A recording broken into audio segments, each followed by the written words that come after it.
See, we live in a world that praises being strong, being resilient, being able to handle any curveball life throws. But what does it mean to be strong in a world that is constantly trying to knock you down? Is it about toughening up, hardening our hearts so nothing can hurt us? No, real strength isn't about not feeling. It's about feeling deeply and choosing how to respond. It's about being deeply human in a world that often feels inhuman. So how do you do it? How do you stay centered when everyone around you is losing their mind? Well, here's the secret wisdom from the mystics, the spiritual masters, the wise ones who've walked this path before us. They've all pointed to the same truth. What happens outside of us is never as powerful as what is happening inside of us. In other words, it's not what happens that matters. It's what we choose to make it mean. Let me tell you a story. There were two monks who were fasting as a form of spiritual discipline. They hadn't eaten for days, and hunger and thirst were making them weak. But they were committed to their practice. On the third day, one of the monks broke his fast by eating a banana. The other monk was furious. He accused his companion of breaking their sacred vow and causing him to fail. Why had he done that? Because a single action had caused him to lose focus. And now he felt humiliated. Now let's flip that around. Imagine the same scenario, but this time, instead of being upset, the first monk simply smiles. He understands that his friend has reached a point where his body needs nourishment. Instead of judging, he joins him, sharing the banana and continuing their practice together. See the difference? Both experiences were triggered by the same event, a banana, but one led to discouragement and self-blame, while the other sparked understanding and compassion. Which response is stronger? Which one leads to more peace and resilience? Clearly, it's the second one. That's the mindset shift we need. We all face challenges, setbacks, and stressors. It's inevitable. But it's our interpretation of these events that shapes our experience. The power lies within our perspective. Now, here's where it gets interesting. Our minds are wired to seek patterns, to categorize and label everything. It's how we make sense of the world. But what happens when we apply these patterns to ourselves? When we use the same labels and judgments we would never dream of using for someone else? Picture this. You're driving down the highway and someone cuts you off. What's the first thing you do? You judge them, right? Maybe you call them a reckless driver, an idiot, or curse under your breath. But what if you shifted your perspective? What if you considered that maybe they have an emergency, a sick child in the back seat, or maybe they're just as stressed as you are? It doesn't excuse their behavior, but it does open your heart to understanding. That understanding can ease the anger within you. You see, when we understand that people aren't perfect, that they're just flawed human beings trying to navigate this world just like us, we become more compassionate towards them and ourselves. We learn to accept both our strengths and weaknesses without judgment. When we can embrace our imperfections and those of others, we open ourselves to a deeper level of peace and connection. It's not about ignoring the negative, but choosing to rise above it. It's about finding strength in stillness, peace in the chaos, and love in unexpected places. It's about recognizing that in every challenging situation, there's a choice to be made. Will you react, or will you respond? Will you be overcome by fear, or will you stand tall? Will you retreat into defensiveness, or will you reach out for connection? These moments define us, shape us into the kind of people we want to be. So the next time life knocks you down, remember, you're not defined by the punches it throws. You're defined by the strength you find within yourself to rise above it. You can't control anything in life except one thing. Can you guess what that is? Go ahead, take a guess. Still haven't guessed it? Well, here it is. The only thing you can control is your perception, how you choose to interpret the things that happen around you. And that single realization, it has the power to completely transform your reality. Carl Jung understood something that most people never grasp. That's when you stop being controlled. People who are truly untouchable, the ones who seem unshaken no matter what, they're not emotionless robots, not avoiding life or suppressing their feelings. They've just broken free from the illusion that peace comes from outside. When you stop reacting, you stop being controlled. You don't have to avoid negative people anymore. You don't have to obsess over outcomes or force things to happen. You just show up, present and steady, no matter what's going on around you. You don't become numb, you become resilient. The storm can rage all around you, but inside you remain still. The world itself, it's neutral. It's not good or bad. It's not fair or unfair. It just is. What makes something feel positive or negative is the lens you're looking through. Think about it. Two people can lose their job on the same day. One person spirals into despair. The other sees it as a wake-up call or an opportunity for something better. Same event, completely different experience. Jung once said, "Until you make the unconscious conscious, it will direct your life and you will call it fate." Meaning, as long as you're unaware of the beliefs shaping your reactions, your views on success, love, self-worth, fairness will live in this loop, reacting, blaming, suffering, thinking life is happening to you not because of you. Now here's where it gets really interesting. The more you try to control everything around you, the more power you actually give it over your life. The moment you need someone to respect you, they control your peace. The moment you need a situation to go your way, it owns your emotions. The moment you need life to be fair, you're setting yourself up for constant disappointment. Here's the paradoxical truth. When you stop trying to control everything, when you stop reacting, that's when you become truly free. All right, here's a paradox most people never see coming. The moment you stop chasing control, you actually start to gain it. When you stop needing things to go your way, they often begin to align on their own. For years, I saw this as teachers literally showing up in my life. How do I know this? Because it's happened to me again and again. The path may not be clear, but you have two choices: panic or trust. Trust that the universe has a plan for you, even if it doesn't seem like it. Let it be your guide, your teacher, your inspiration. Let it lead you to places you never thought possible. Let it help you become the person you're meant to be. Remember, life isn't about clinging to certainty. It's about dancing with uncertainty, about embracing the unknown, about trusting that you can navigate whatever comes your way. So go forth, my friend, and embrace the adventure. Trust that you are capable, that you are loved, that you are enough, just as you are. Thank you. Even if things get tough, even if the road ahead looks uncertain, trust that you're exactly where you need to be. In the words of Marcus Aurelius, the impediment to action advances action. What stands in the way becomes the way. Whatever obstacle you face, embrace it. Learn from it. Transform it into fuel for your growth. Remember, there's a saying, God doesn't play dice. He plays chess. There's a grand plan unfolding, a masterpiece being painted, and you are an integral part of it. Your role is to move forward, one step at a time, trusting that you're making progress, even if you can't see the full picture. Trust that this delay is not a denial, but a redirection towards something better, something more aligned with your purpose. It's a chance to recalibrate, to refocus, to renew your commitment to the journey, not the destination. Don't waste it. Embrace it, grow from it, and above all, trust that everything is working in your favor.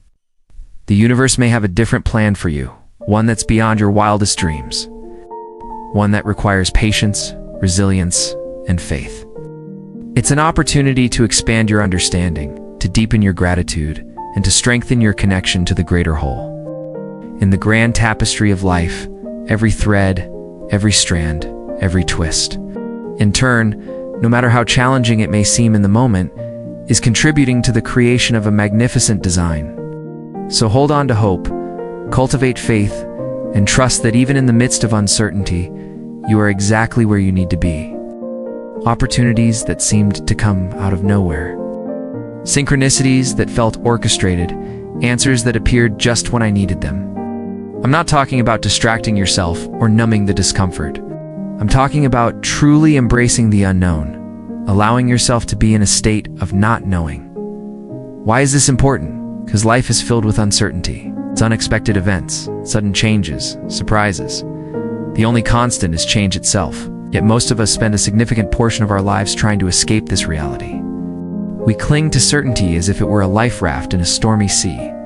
But in doing so, we miss out on the beauty, the adventure, the spontaneity that makes life worth living. We turn down new opportunities out of fear of the unknown. We avoid making decisions because we can't predict the future.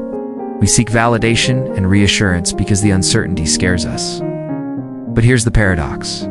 The more we resist uncertainty, the more we create suffering for ourselves. Why? Because uncertainty is a source of growth. It pushes us out of our comfort zones. It forces us to adapt, to evolve, to become more resilient. It challenges our beliefs, expands our perspectives, and helps us discover new possibilities. It's in the unknown that we find the most exciting adventures, the most profound transformations, the most meaningful connections. The author Anne Lamott says, almost everything in life is within our control. Our thoughts, our choices, our actions. Health, wealth, and happiness depend on the decisions we make each day. This is especially true when it comes to our response to uncertainty. We can choose to embrace it, to learn from it, to grow from it, or we can choose to resist it, to suffer because of it, to let it define us. The choice, my friend, is yours. It's almost as if the universe shifts when you shift your energy, release the need to manipulate, to control, to push, and suddenly things start falling into place. The reason?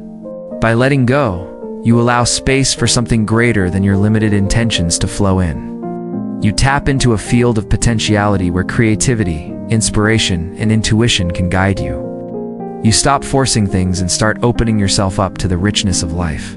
But this isn't a passive approach. It takes strength, courage, and faith in yourself, faith in the process, and faith that even if things don't go as planned, you can handle it. This is the essence of Stoic philosophy. As Ryan Holiday puts it, the key to the good life is to stop wanting what you do and have and realize what you do. It's a call to appreciate what you have, to find joy in the present moment, and to accept whatever comes your way with serenity. It's a mindset that liberates you from the constant churn of desire and discontent. But one day I realized there's another layer. I started noticing teachers in everything, in books, podcasts, even random conversations. It was as if knowledge was being delivered to me precisely when I needed it. I realized I was ready to learn. I had questions, had an itch for understanding, and the universe seemed to respond. The funny thing is, I'd been studying self-growth for over a decade, yet most of what I know now came after I stopped actively seeking it. Here's the irony. Searching for answers often prevents you from finding them. Why? Because the more we chase something, the more elusive it seems. It's like trying to catch the wind. The harder you try, the more it slips through your fingers. So what's the solution? Quit searching. Stop chasing. When you detach from the outcome, when you're no longer attached to a particular path or person, when you step back from the edge of the cliff and breathe, that's when you open yourself up to the infinite possibilities life has to offer. Like a surfer, you want to ride the wave, not control it. When you stop obsessing over how people see you, your natural confidence rises to the surface. When you stop chasing success out of fear, opportunities start to show up effortlessly. Why? Because you're no longer resisting life. You're no longer operating from a place of desperation or fear. You're flowing with what is, not fighting what you can't change. And this isn't just some abstract philosophy. It's grounded in psychology and neuroscience. Studies in cognitive science show that the more we try to force outcomes, whether it's controlling others, avoiding discomfort, or even suppressing our thoughts, the more mental resistance we create. And that resistance, it backfires. People who are desperate for love often push it away. Those terrified of failure often sabotage their own chances. And the ones who try hardest to control everything usually end up feeling the most powerless. Why? Because true power doesn't come from manipulating the world around you. It comes from mastering the world within you. Think about the people you admire most. The ones who seem steady under pressure, calm in chaos, unbothered by insults or setbacks.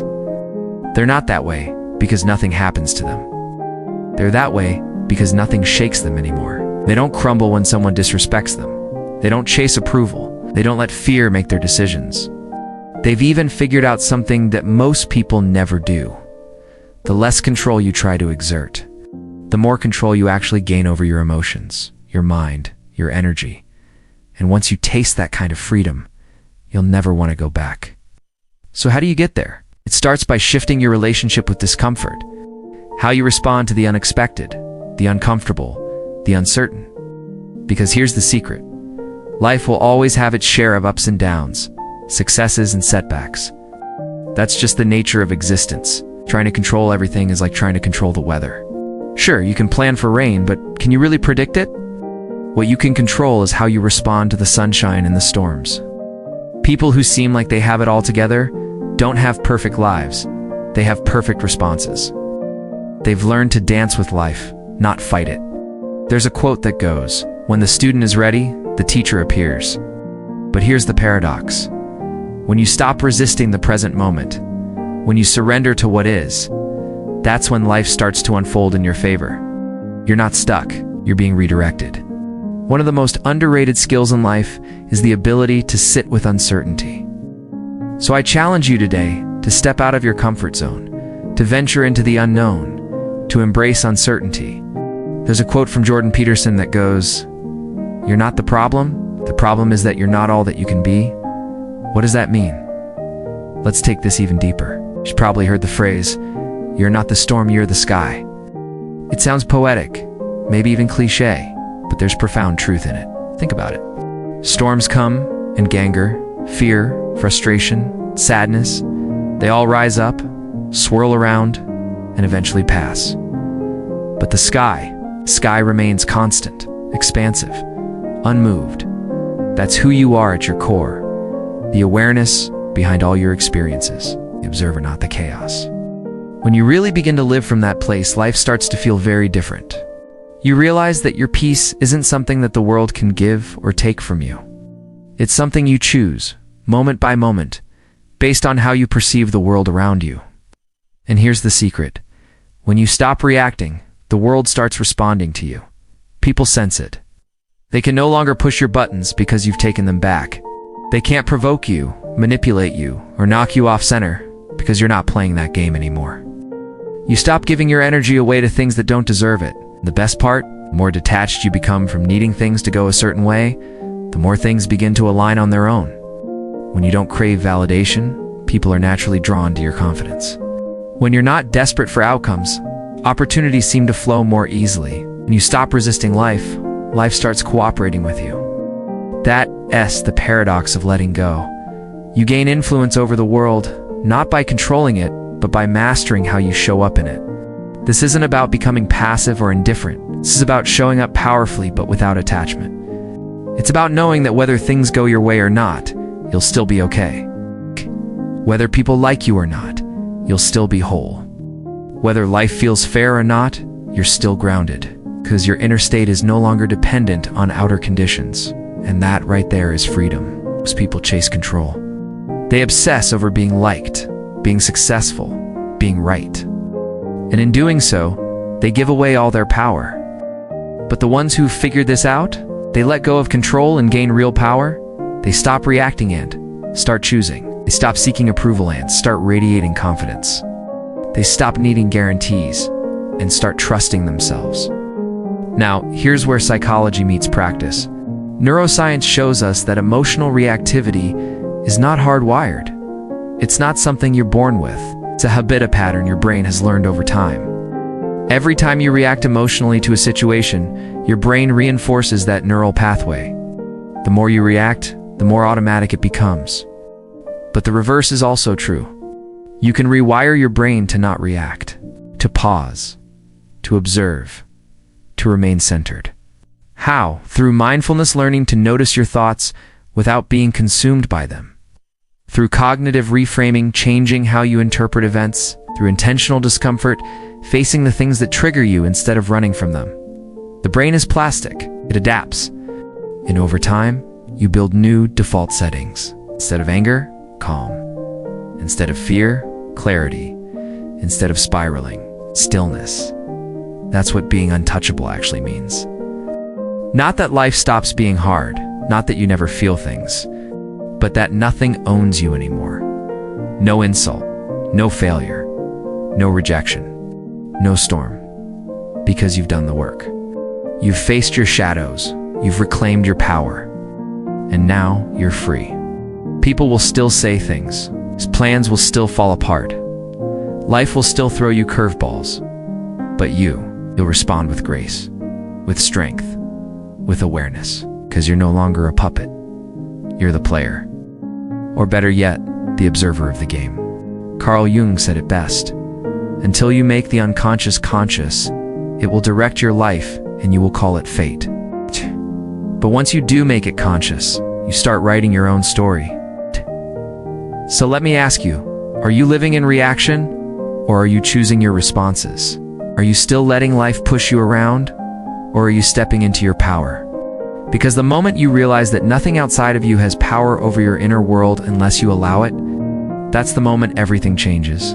Your emotions stabilize, your mind clears. Your life begins to align, not because you forced it to, but because you finally stop trying. You stop resisting what is. You stop needing to control, to prove, to chase. And that's when true peace shows up. Because peace doesn't come from getting everything right. It comes from knowing you'll be okay, even when everything goes wrong.